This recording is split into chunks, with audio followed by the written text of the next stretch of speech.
kami akan mempresentasikan tentang diorama siklus air.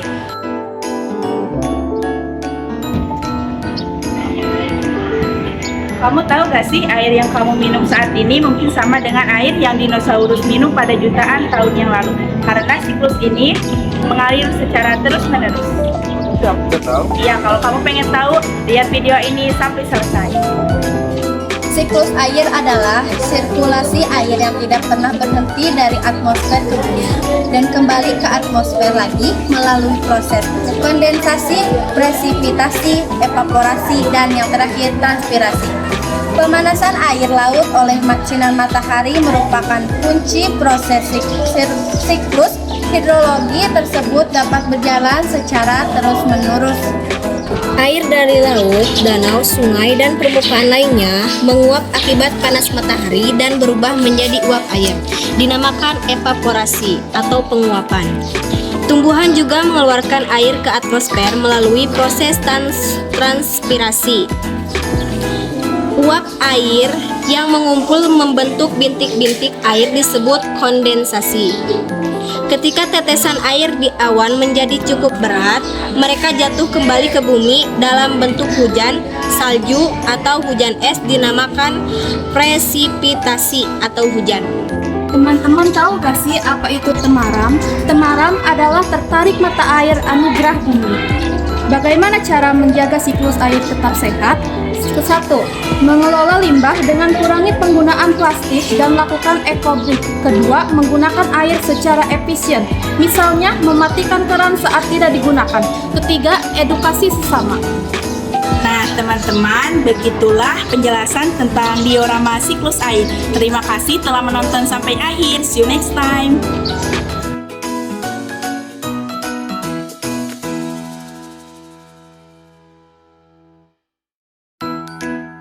Assalamualaikum warahmatullahi wabarakatuh. Kita dari kelompok 2 ingin menjelaskan materi tentang siklus karbon.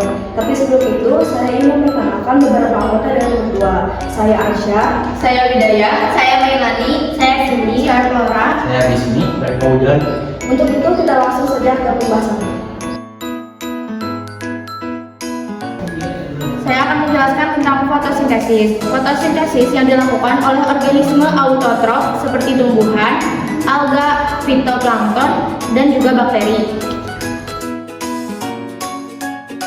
Rantai makanan. Kemudian karbon berpindah dari organisme autotrof ke organisme heterotrof melalui rantai makanan. Pada tahap ini, karbon digunakan untuk membangun jaringan tubuh dan mempertahankan fungsi fisiologis. Pernapasan makhluk hidup. Siklus karbon juga terjadi pada pernapasan makhluk hidup. Pada respirasi sel, molekul karbon dilepaskan setelah menerima oksigen, sehingga makhluk hidup mengembuskan karbon dioksida saat respirasi. Pada saat ini, karbon yang berada di dalam tubuh kembali ke atmosfer.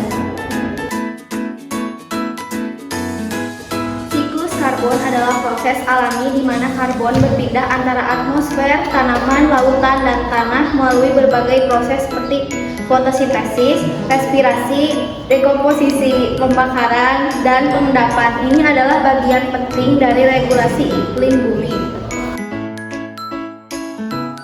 Saya sebagai pemateri terakhir, saya akan menjelaskan bagaimana skema dari siklus karbon tersebut terjadi. Pertama, manusia menghasilkan karbon.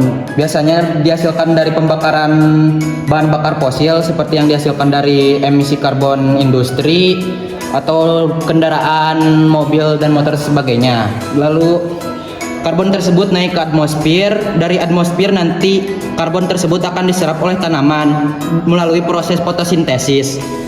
Dan terjadilah proses fotosintesis tersebut yang akan menarik karbon dari atmosfer oleh tanaman dan akan mengeluarkannya menjadi oksigen.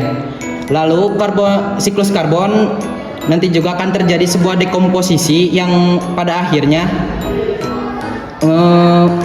hewan yang mati dan makhluk hidup yang lainnya yang mati tersebut akan terdekomposisi lalu akan berubah menjadi bahan bakar fosil yang baru setelah melalui proses yang sangat lama. Sekian mungkin penjelasan dari kami kelompok 2 tentang siklus karbon. Akhirul kalam, wassalamualaikum warahmatullahi wabarakatuh.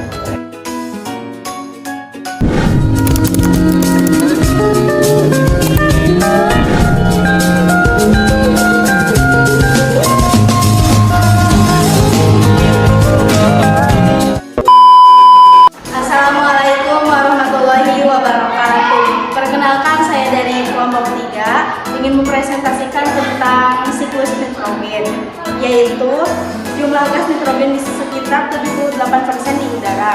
Dan nitrogen ini sangat bermanfaat bagi metabolisme makhluk hidup dan menjaga keseimbangan ekosistem. Nah, bagaimana sih proses siklus nitrogen ini? Pertama, ini ada energi listrik, yaitu yang dikeluarkan oleh petir akan mengeluarkan gas nitrogen dan oksigen yang membuat senyawa N2, nitrogen 2.